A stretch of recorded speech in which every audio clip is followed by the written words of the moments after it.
the creator is changing how films are going to be made in the future.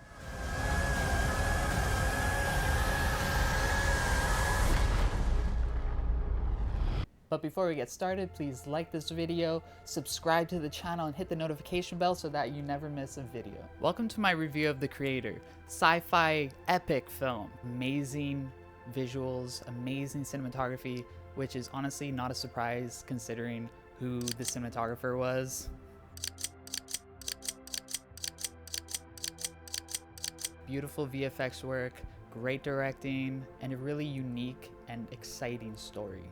Some surprising things about the film is it was only budgeted at $80 million, and after the first week alone, the creator has already raked in almost $35 million worldwide. And so it'll be interesting to see exactly how far it's able to go. The marketing team for the creator did really well. They took a page out of the book of Smile, sending people to ball games and stuff like that to try to generate some word of mouth marketing, which I think paid off. And considering the quality of the film, I think that word of mouth is going to really spread after this. Now, something that I thought was very interesting about this film is, and I heard this a long time ago, like months and months ago before it came out, was that the film was shot on FX3, a Sony FX3. And I had never heard of a Sony FX3 at that time, but I mean, after seeing the film, looked up the specs, and this thing is going to change the filmmaking game. And not to geek out too much on the technicalities of the camera, but just for a few, it shoots 4K, 16-bit dynamic range, raw, externally.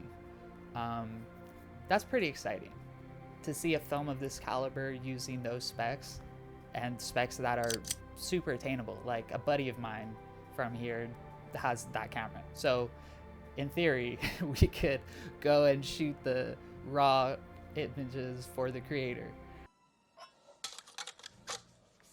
Safe now, everything's lead lined.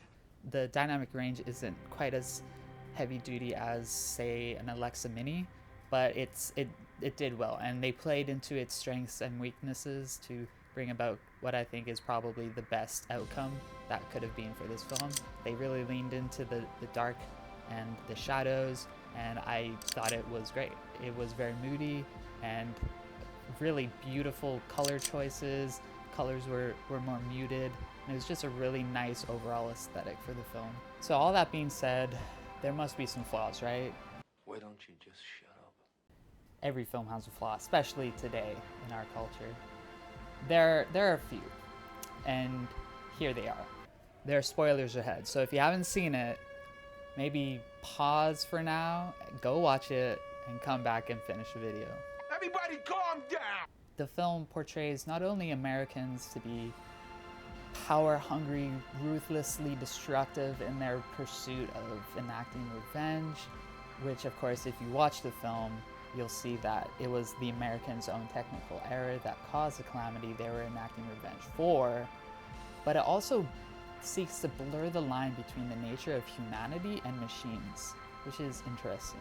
While the way in which they portrayed the AI machines in the film is quite interesting and a very unique take on AI and robots, the flaw comes in the fact that they seem to put the lives of the AI robots above those of the humans. This comes out not only through the AI robots fighting against the humans to preserve their own existence, which, if you think about it, kind of proves the whole point that the Americans were making in fighting them in the first place, but also through many humans throughout the film fighting alongside the AI robots, and ultimately with the main character killing a soldier over the life of this child AI robot thing.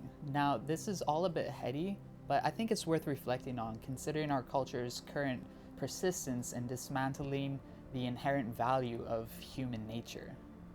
All that being said, I thought it was a really fun and enjoyable movie, visually stunning, a lot of bombs being dropped. Boy, that escalated quickly.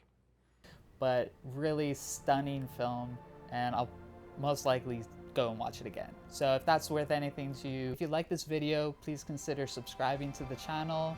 It would mean a lot to me. Like the video and share it with your friends who are interested in maybe watching the film but are kind of unsure because the culture of Hollywood films is kind of wacky right now. But thanks for sticking around, and I'll see you in the next video.